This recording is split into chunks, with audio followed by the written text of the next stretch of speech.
Welcome back to our half-world cruise on the Crown Princess. In this episode we've arrived on the coast of South America, stopping in Peru for two fascinating ports of call, Lima and Pisco.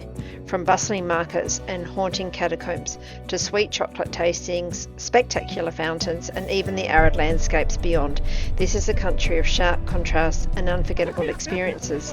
Join us as we discover what Peru has to offer. Our first glimpse of Lima came on the drive from the port at Callao into the city. The journey took about an hour, through busy roads and neighbourhoods where the poverty of daily life was clear. We passed rows of unfinished houses and sprawling slums, a stark reminder of the challenges many Peruvians face. Eventually we reached the Indian market, a safer part of the city and our drop-off point where our exploration of Lima could truly begin. After an interesting 1-hour shuttle bus ride into the city of Lima, our first stop was the Indian market, a colourful maze of stalls filled with everything from alpaca wool jumpers and scarves to vibrant paintings, handmade jewellery and carved souvenirs. The smell of leather goods and freshly roasted coffee lingered in the air as we browsed through row after row of crafts. It was a perfect place to pick up a few keepsakes and soak up the energy of local life before heading deeper into the city. We booked a small group tour which took us first to the San Francisco Monastery, one of Lima's most striking landmarks with its yellow Baroque facade and twin towers. Inside we explored ornate cloisters and libraries before descending into the catacombs.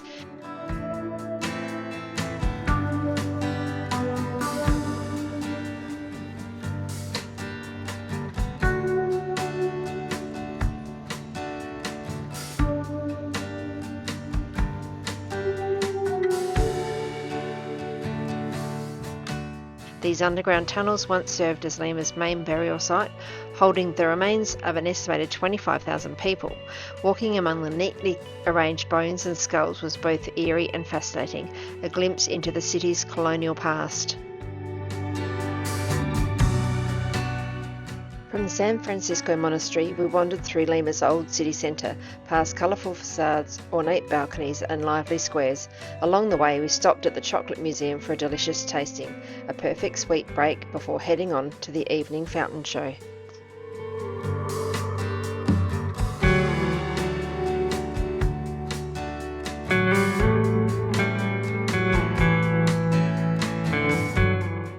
One of Lima's intriguing traditions was that of the tapadas limeñas, women who wore long veils called mantos. At first they were used to shield from the city's bad smells and dust, but over time the look became a striking fashion statement. With only one eye showing, the tapadas added an air of mystery and elegance to Lima's streets.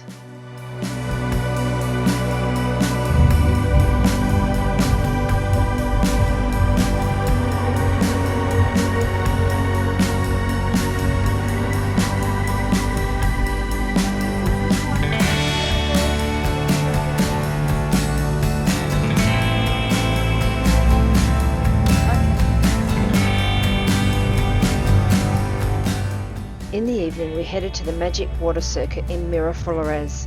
This city park transforms at night with spectacular fountains illuminated by colourful lights and choreographed to music. Families and visitors filled the walkways, enjoying the displays. It was a dazzling and memorable way to finish our day in Lima before returning to the markets and our shuttle back to the ship.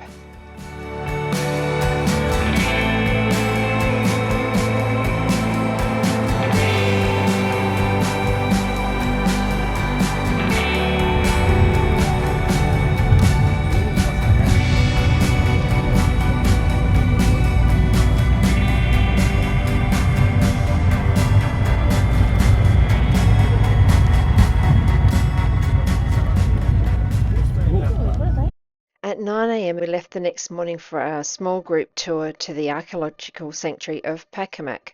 Located about 40 kilometres south of the city, this vast complex was one of the most important religious centres of pre-Columbian Peru.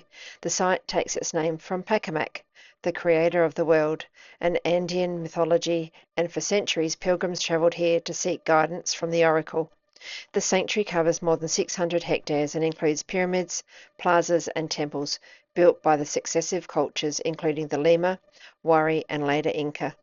The most famous structure is the Temple of the Sun, a massive adobe pyramid built by the Incas overlooking the Pacific Ocean. From the top, you can imagine how important this site was, both spiritually and strategically. Walking among the ruins, it's easy to picture the processions, offerings, and ceremonies that once filled this desert landscape. Today, Pacamac stands as a remarkable link to Peru's ancient past and a reminder of how advanced these early civilizations were long before the Spanish arrived. Our tour of Pacamac revealed layer upon layer of ancient history. This vast sanctuary was considered sacred for over 1,000 years, long before the Inca arrived. Some of the walls are still decorated with colourful murals, like this one showing figures alongside fish and crops, a reminder of how closely these people's lives were tied to the sea and to agriculture. Even today, with modern neighbourhoods visible in the distance, standing among these ruins feels like stepping back in time. After exploring the ruins of Pacamac, we visited the site's museum. The displays of artefacts, pottery and textiles helped us understand more about the people who once lived here and how deeply the sanctuary shaped their culture. It was a worthwhile way to round out the visit before heading back to Lima.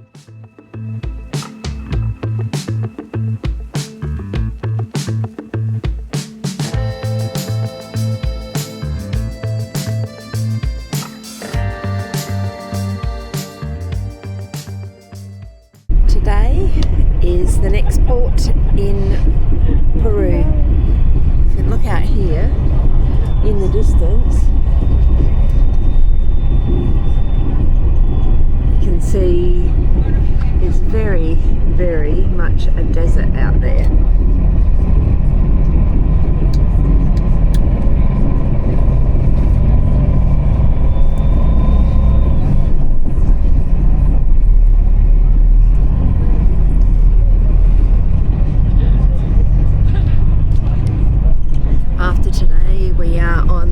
Ship for 10 days, don't get off, so we're going to go in and have a look around the port area. It's a little town, only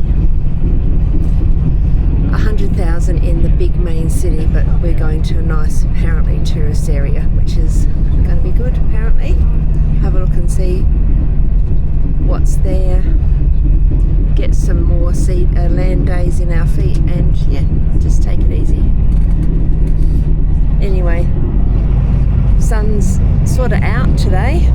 We haven't got the same misty smog.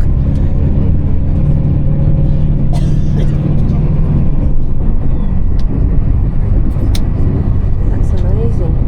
It's just one big gravel pit. Yeah, one big gravel pit.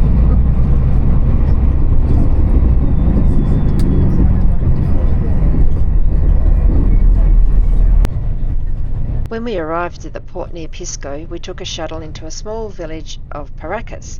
What struck us immediately was how dry and desolate the landscape was. We'd expected Peru to be greener, like the highlands and the jungles we'd always imagined, but this region gave us a real lesson in geography.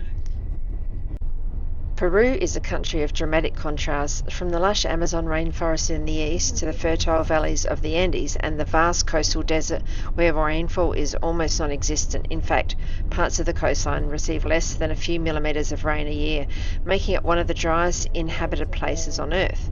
Despite the arid conditions, the sea here is rich with life, and thanks to the Humboldt Current, which supports a thriving fishing industry and attracts wildlife such as sea lions, penguins and countless birds, it was fascinating to see this stark side of Peru, so different from what we'd pictured, and it set the scene for our time in Paracas. As our shuttle made its way from the barren desert into the township of Paracas, the scenery slowly shifted from sand dunes to a small but bustling village. Paracas has a population of around 5,000 people and sits on the edge of a large bay. It's best known as the gateway of the Ballestas Islands and the Paracas National Reserve, a protected area of desert, ocean and rich marine life. Tourism and fishing are the lifeblood of the community here, with visitors drawn to the wildlife, the dramatic coastal landscapes and the laid-back feel of the town itself. From the shuttle stop, we walked through the bustling terminal, where we were immediately greeted with offers of tours to the local sites. Out on the foreshore, the little town of Paracas was alive with activity. Lining the waterfront were small souvenir shops, cafés and stalls, all catering to the wave of cruise ship passengers who had suddenly filled the streets. It was busy and vibrant with the energy of tourism shaping this otherwise quiet coastal village. Well, this whole little town has been inundated with one tourist ship.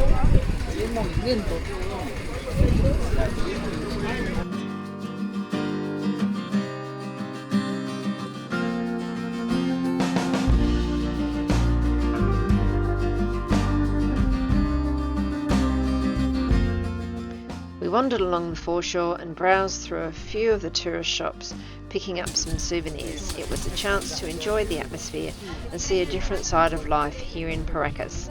Lively cafes and bars also lined the waterfront, giving us a taste of the local culture.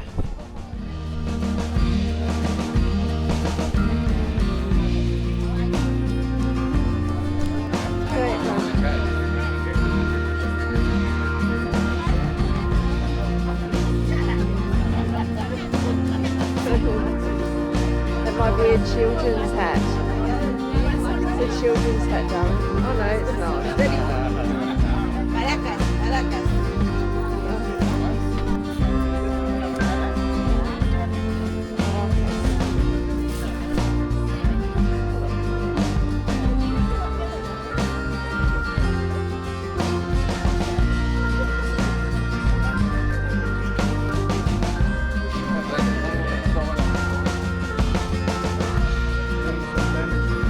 Oh, hello.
There's the fountain that doesn't work.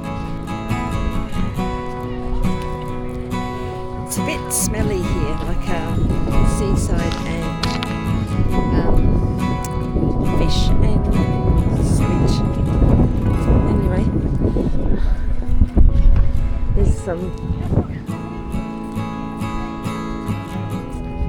different.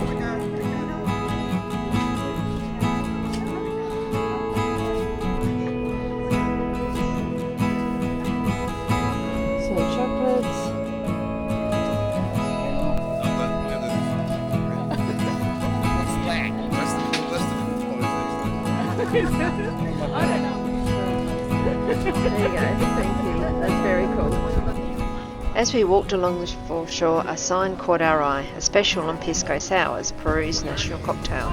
So we couldn't resist popping into a bar, soaking up the sunshine and giving it a try.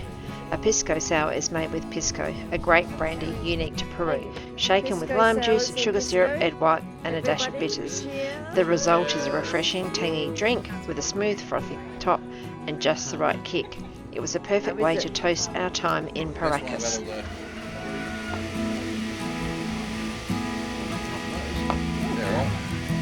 Lovely.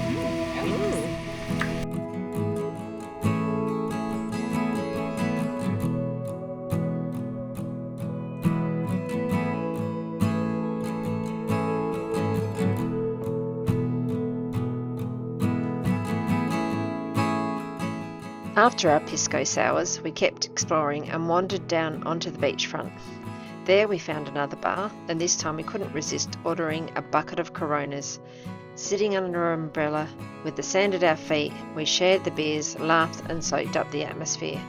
It was a simple but memorable moment, just enjoying the sunshine, the company and the laid-back vibe of Paracas.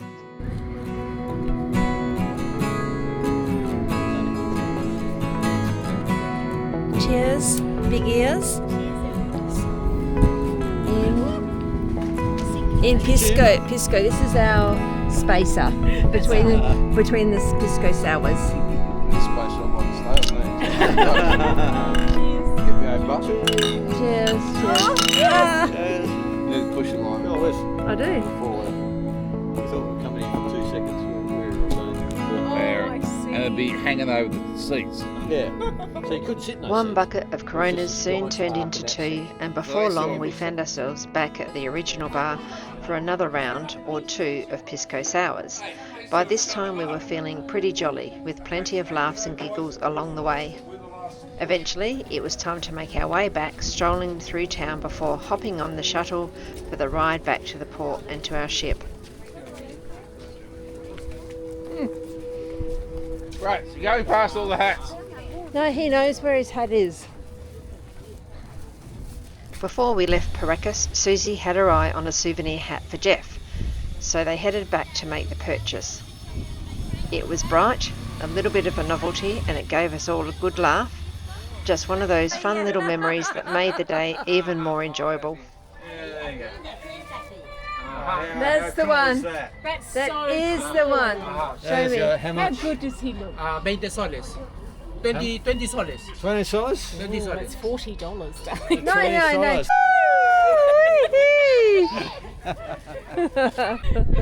And again. There he is. There he is. He's coming.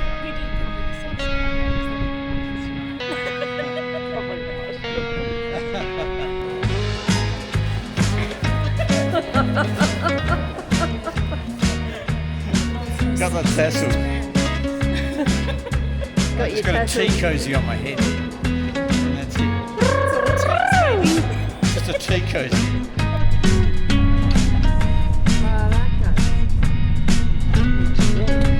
All the troublemakers are in the back row. As we rode the bus back to port, it was a perfect time to reflect on our adventures here in Peru. Sadly, I accidentally lost much of the footage I'd filmed on my Action Pro 5 camera in Lima, which is really disappointing, but I'm grateful for the photos and clips that I have been able to share with you. If you've enjoyed travelling along with us, please give this video a like and consider subscribing. It doesn't cost anything, but it really helps our channel grow and lets us keep bringing you along on our adventure. And if you're new here, don't forget to check out some of our earlier episodes to see more of our journey so far. Next up, we've got 10 sea days as we cross the Pacific, including scenic cruising around both Easter and Pitcairn Islands. So stay tuned, there's plenty more to come.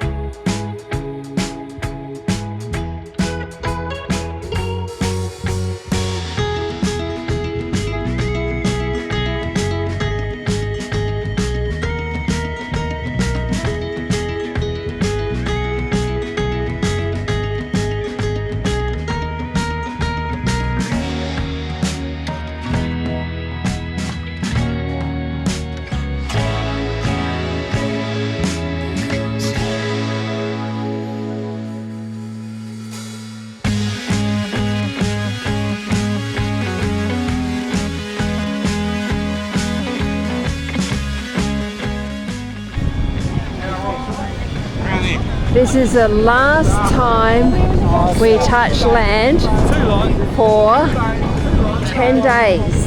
Here we go.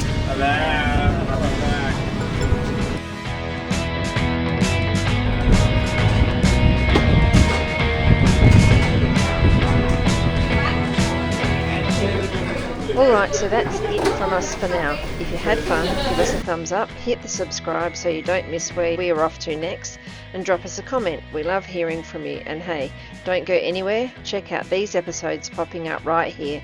I think you'll love them.